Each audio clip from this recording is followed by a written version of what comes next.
Bismillahirrahmanirrahim. Assalamualaikum warahmatullahi wabarakatuh. Perkenalkan nama saya Nurul Inayat Tompo dengan NIM 7020012075, mahasiswa ketiga jurusan Kesehatan Masyarakat, Fakultas Kedokteran dan Ilmu Kesehatan UIN Alauddin Makassar. Nah, baiklah, pada kesempatan kali ini saya akan mempresentasikan mengenai proposal yang telah saya susun dengan judul Analisis Tingkat Risiko Musculoskeletal Disorders atau MSDS pada pekerja workshop dengan menggunakan metode Rapid Upper Limbs Assessment atau RULA di PTX tahun 2023. Nah, seperti yang kita tahu di proposal itu ada beberapa bagian dari bab 1 pendahuluan, bab 2 tinjauan pustaka, dan bab 3-nya metode penelitian yang akan kita bahas di sini secara ringkas. Nah, jadi yang pertama di sini ada latar belakang. Nah, latar belakang ini ada dua macam data yang saya ambil, yaitu mengenai kecelakaan kerja dan juga mengenai MSDS yang tentunya ada dari data tingkat dunia dan juga yang ada di Indonesia. Nah, yang pertama ternyata kecelakaan kerja yang tercatat pada International Labour Organization atau ILO mencatat bahwa sekitar 2,3 juta jiwa yang uh, mengalami meninggal dunia di setiap tahunnya, dan jika dihitung per harinya itu ada 6.000 jiwa. Itu menurut data terbaru dari ILO. Sedangkan yang ada di Indonesia yang dicatat oleh BPJS ada ternyata dari 2018 hingga 2019 kasus kecelakaan kerja yang meninggal ternyata sangat meningkat. Yang ada pada tahun 2018 itu berkisar 173.415 dan ternyata meningkat di tahun 2019 menjadi 182.835 kasus. Nah, dan ternyata kasus yang meninggal dunia itu yang paling banyak tercatat sebanyak 3.400 orang. Nah, kedua ini dicatat oleh BPJS Ketenagakerjaan tahun 2019. Kemudian mengenai data MSDS atau Musculoskeletal Disorders. Nah, untuk tingkat global pada tahun 2016 ternyata ditunjukkan bahwa tahun hidup yang disesuaikan dengan disabilitas atau penyakit, khususnya pada low back pain yang merupakan bagian dari MSDS ini menduduki peringkat keempat di dunia, yang dimana penderitanya itu rata-rata usia 25 sampai 49 tahun. Pada 2016 juga ini dicatat ternyata ada 76,1 juta DALYS atau Disability Adjusted Life Years ya, disebabkan ini satuan DALYS ini merupakan artinya cakupan atau jumlah tahun yang hilang akibat penyakit, cacat, bahkan kejadian kematian. Nah, jadi tadi maksudnya ada 76,1 juta tahun hidup yang hilang disebabkan oleh faktor risiko pekerjaan. Nah, diantaranya penyebabnya yaitu ada faktor ergonomis sebanyak 20,3% dan juga ada faktor cedera sebanyak 28,2%. Nah, itu tadi secara global mengenai data SDS, dan untuk data di Indonesia sendiri itu dicatat oleh Riskesdas yang paling baru tahun 2018, tercatat bahwa ternyata ada 80% cedera leher bawah dan betis, yang dimana bagian leher bawah inilah dan betis yang persentasenya lebih besar daripada cedera otot-otot atau bagian tubuh lainnya. Nah, selanjutnya mengenai pekerja workshop. Jadi saya sendiri mengapa mengambil untuk pekerja workshop, karena seperti yang kita tahu, bagian workshop ini itu ternyata merupakan bengkel atau bagian yang pada perusahaan melakukan pemeliharaan atau memperbaiki, merawat dari alat-alat yang ada di industri, yang dimana pekerjaannya itu pekerjaan-pekerjaan yang berat serta monoton, artinya yang itu-itu saja dan juga berulang-ulang. Nah, jadi pekerja workshop ini dari pekerjaannya kita bisa menilai bahwa dia sangat memiliki bahaya atau risiko dalam kecelakaan kerja, apalagi dalam MSDS itu sendiri. Nah, berdasarkan dari latar belakang yang saya jelaskan dari data dunia dan juga data yang ada di Indonesia mengenai kecelakaan kerja dan MSDS, maka dari itulah saya mengangkat judul mengenai analisis tingkat risiko MSDS pada pekerja workshop dan menggunakan metode RULA di PTX.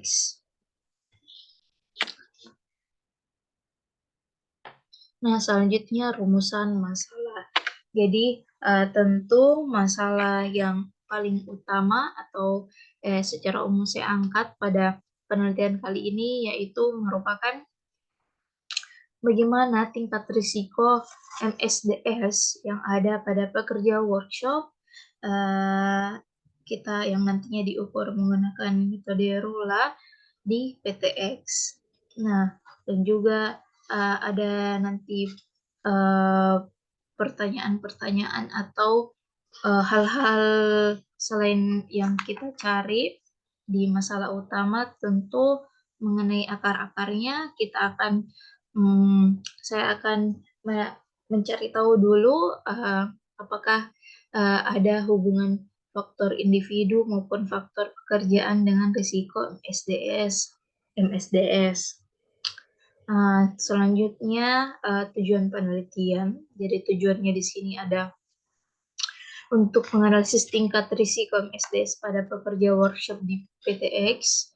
Nah, yang kedua kemudian untuk mengetahui gambaran setiap variabel dan hubungannya dengan MSDS.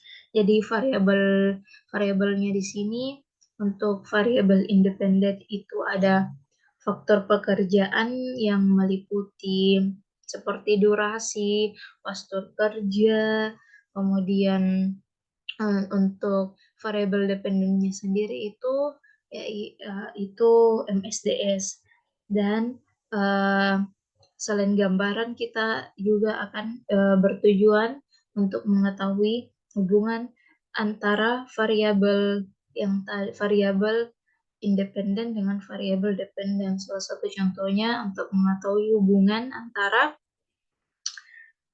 misalnya faktor usia dengan kejadian atau keluhan MSDS pada pekerja workshop di PTX.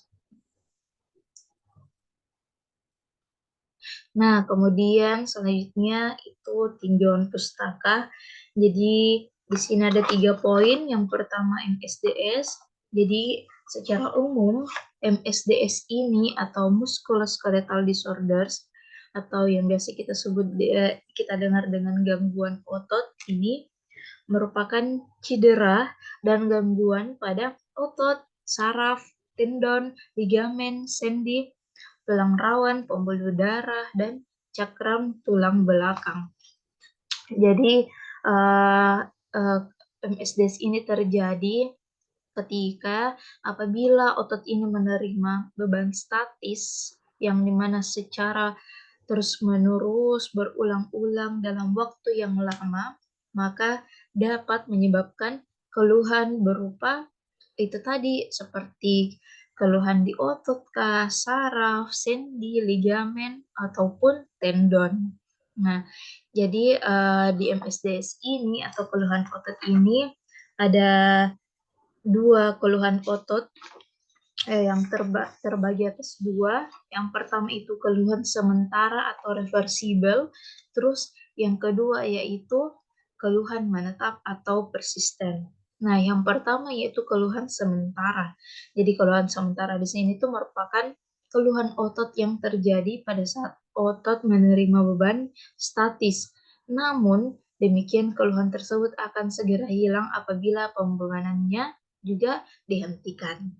Terus yang keluhan menetap atau persisten ini merupakan keluhan otot yang bersifat menetap walaupun pembebanan kerjanya itu telah dihentikan, tetapi rasa sakitnya itu masih ada atau masih berlanjut. Itulah yang menjadi perbedaan antara keluhan menetap persisten dengan reversibel. Nah, adapun gejala MSDS ini sebenarnya yang dirasakan oleh orang-orang secara pribadi itu berbeda-beda, eh, tetapi kalau kita mengkaji lebih dalam secara umum, eh, mereka kurang lebih merasakan gejala seperti nyeri, pegal-pegal, terus gerakannya jadi lemah, kemudian gerakannya kaku, terkadang juga merasakan sensasi terbakar, kekakuan sendi, kemerahan pada bagian yang sakit, bengkak, kemudian dan juga biasa ototnya itu hangat atau hampir panas. Nah, kemudian selain gejala ada juga dampaknya, tentu ini sangat akan berdampak terhadap yang pertama produktivitas kerja di suatu industri yang nantinya bisa jadi output atau keluaran dari pekerjanya itu akan berkurang sehingga industrinya akan mengalami penurunan produktivitas, baik itu dalam pekerjanya maupun produk yang dihasilkan. Terus selain itu dampak yang lainnya tentu bisa mengalami kerusakan material. Jadi apabila pekerjanya merasa kurang sehat tetapi dia merasa masih bisa untuk mengerjakan pekerjaannya, kita tidak tahu nantinya akan dapat selesai dengan baik atau tidak.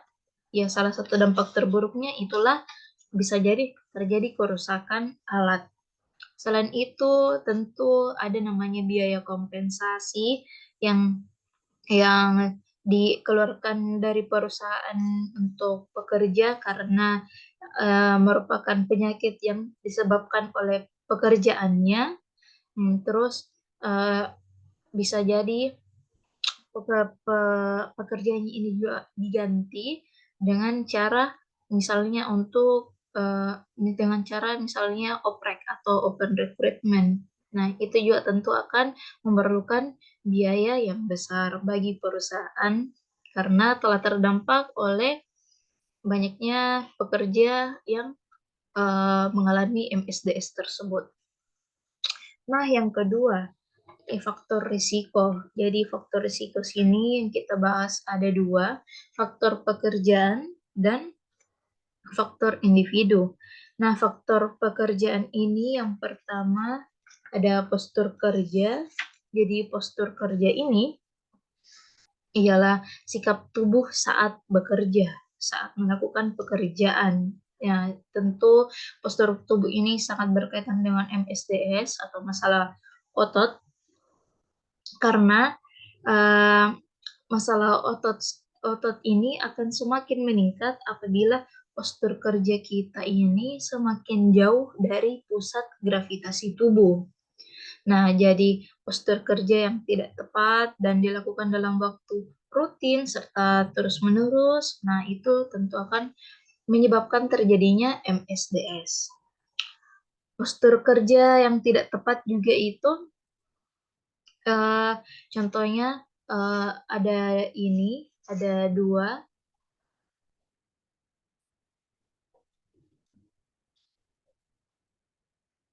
Nah, ini ada postur janggal pada leher seperti pada gambar dan juga postur janggal pada punggung. Nah, inilah postur-postur yang tidak tepat yang dilakukan saat bekerja. Kemudian yang faktor pekerjaan kedua itu ada aktivitas berulang atau repetitif yang dimana merupakan apabila frekuensinya tinggi dengan sedikit variasi atau macam-macam gerak yang dilakukan, maka tentu akan bisa menyebabkan kelelahan dan ketegangan pada otot dan tendon. Sebab kurangnya istirahat untuk pemulihan penggunaan yang berlebihan pada otot.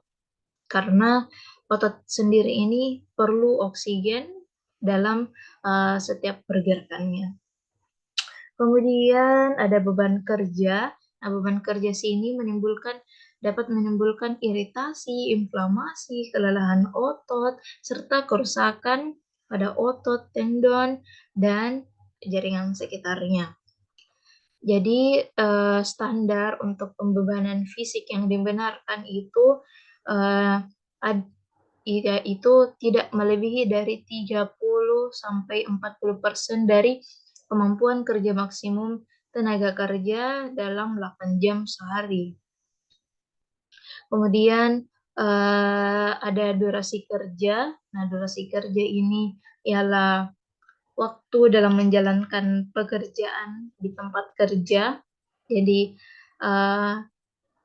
durasi waktu yang lama itu tentu bisa beresiko menyebabkan musculoskeletal disorders atau MSDS. Nah, waktu kerja yang lama ini menyebabkan ketidakseimbangan otot asimetris yang menyebabkan nyeri, manifestasi dari gangguan muskuloskeletal. Waktu kerja di atas 8 jam itu sebenarnya sudah dapat menyebabkan pada tungkai atas seperti bahu, punggung atas, punggung bawah, serta lengan yang akan merasakan kelelahan atau nyeri. Terus ada faktor individu yaitu usia, kebiasaan merokok, dan masa kerja. Usia itu tentu adalah masa hidup dari kita manusia lahir hingga masa sekarang. Nah, ada penelitian menurut Bridger tahun 2003 menjelaskan bahwa tentu semakin meningkatnya usia, maka akan terjadi degenerasi tulang yang mana hal ini mulai terjadi pada usia 30 tahun. Nah, dengan degenerasi tulang ini kemudian menyebabkan menurunnya stabilitas pada otot dan tulang, sehingga semakin tua usia semakin tinggi risiko untuk mengalami penurunan elastisitas tulang yang mengakibatkan keluhan MSDS. Jadi tentu usia juga sangat berpengaruh terhadap pekerjaan, karena semakin tua kita, fisik manusia itu akan semakin lemah. Kemudian ada juga kebiasaan merokok. Jadi merokok ini dalam segi apapun kita bisa lihat itu sangat berdampak buruk terhadap kesehatan, yang khusus dalam hal ini kita sangkut pautkan dengan MSDS karena kebiasaan merokok ini selalu dilakukan untuk melampiaskan entah rasa marah, rasa sedih, rasa bahagia yang dimana bisa mengganggu konsentrasi atau mengganggu konsentrasi pekerja saat bekerja. Jadi selain itu bisa jadi paru-paru para perokok yang bekerja ini juga akan sudah lemah, sehingga saat mereka bekerja itu mereka akan cepat sesak napas atau cepat merasa lelah dan lain-lainnya, yang tentu sangat membawa dampak negatif bagi lingkungan karena asapnya dan juga secara individunya mereka. Kemudian yang terakhir itu masa kerja. Nah, masa kerja ini sendiri tentu adalah yang dimaksud ini adalah masa kurun waktu dari si pekerjanya ini bekerja sebagai workshop sehingga sampai sekarang. Terus yang ketiga itu adalah bagian workshop. Nah, workshop ini seperti yang sudah saya jelaskan sebelumnya, ini workshop yaitu di mana di bidang itu sering biasa disebut dengan perbengkelan yang kegiatannya seperti melakukan perbaikan, merawat, memelihara alat-alat yang digunakan di industri. Nah, kemudian selanjutnya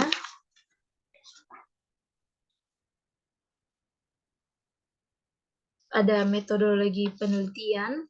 Nah, jadi penelitian yang saya gunakan, jenis penelitian yang saya gunakan pada kali ini yaitu penelitian kuantitatif dengan desain penelitian cross-seksional, karena pada penelitian ini variabel independen dan variabel dependen tersebut akan diukur pada waktu yang sama untuk mengetahui faktor-faktor risikonya yang dapat memengaruhi MSDS. Jadi di antara faktor pekerja dan faktor individu tadi, nah itulah yang nanti akan diukur dari kira-kira faktor yang mana saja kah yang berhubungan dengan MSDS ini di pekerja workshop PTX.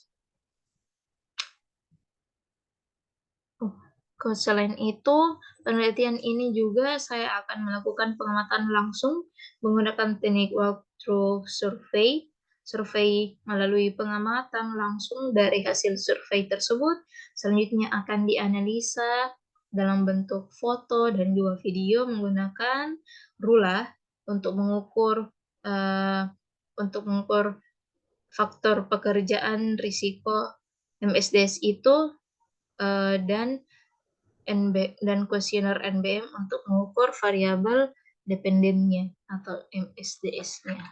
Adapun lokasi dan waktu, lokasi melakukan penelitian ini tentu ada bertempat di PTX yang dimulai pada April 2023 hingga pada Juni 2023. Nah, populasi yang ada di PTX untuk pekerja workshop itu ada 35 orang. Jadi saya menggunakan total sampling. Jadi total sampel yang nanti saya ambil yaitu ada 35 orang. Selanjutnya, metode pengumpulan data. Nah, tentu ada dua data nanti yang saya peroleh. Yang pertama data primer dan data sekunder. Data primer ini merupakan data yang saya peroleh dari hasil analisis atau pengkajian saya sendiri melalui observasi, wawancara, pengisian kuesioner Nordic Body Map, dan rula. Kemudian ada juga data sekunder yang saya bisa peroleh dari jurnal, artikel, dan sumber lainnya seperti misalnya dari perusahaan PTX. Nah, selanjutnya ada instrumen penelitian. Instrumen penelitian ini ada formulir rula dan juga kuesioner MBM yang seperti pada gambar. Sebelah kiri yaitu form rula dan kedua itu kuesioner MBM. Nah, jadi metodologi penelitian lainnya yaitu ada tahap nanti untuk analisis data. Jadi analisis data yang pertama yaitu univariat, yang merupakan gambaran distribusi frekuensi variabelnya. Jadi pada analisis univariat ini akan tersajikan dalam bentuk tabel yang isinya itu menggambarkan atau menunjukkan berapa banyak pekerja misalnya yang berusia sesuai dengan karakteristik atau kriteria yang ada di kategori pada usia. Terus kemudian bivariat. Nah, bivariat ini yaitu untuk mengetahui hubungan dengan antara variabel independen dan dependen. Contohnya seperti untuk mengetahui hubungan antara faktor pekerjaan dengan SDS tersebut. Selanjutnya ada teknik pengolahan data. Yang pertamanya itu editing, yang dimana sebelum kita melakukan pengolahan data lebih lanjut, tentu kita akan meneliti terlebih dahulu mengenai apa-apa yang diperlukan dalam pengolahan data, terus coding yaitu pengkodean, kemudian entry yaitu penginputan data, kemudian cleaning yaitu melihat kembali apakah sudah tidak ada kekeliruan, dan terakhir gitu penyajian data dalam bentuk tabel atau yang lainnya yang disertakan dengan deskripsi atau deskripsi tabel. Baiklah, pada kesempatan ini mungkin itu saja yang dapat saya sampaikan. Kurang dan lebihnya mohon maaf karena pada kesempatan kali ini saya masih belajar. Dengan akhir kalam, wassalamualaikum warahmatullahi wabarakatuh.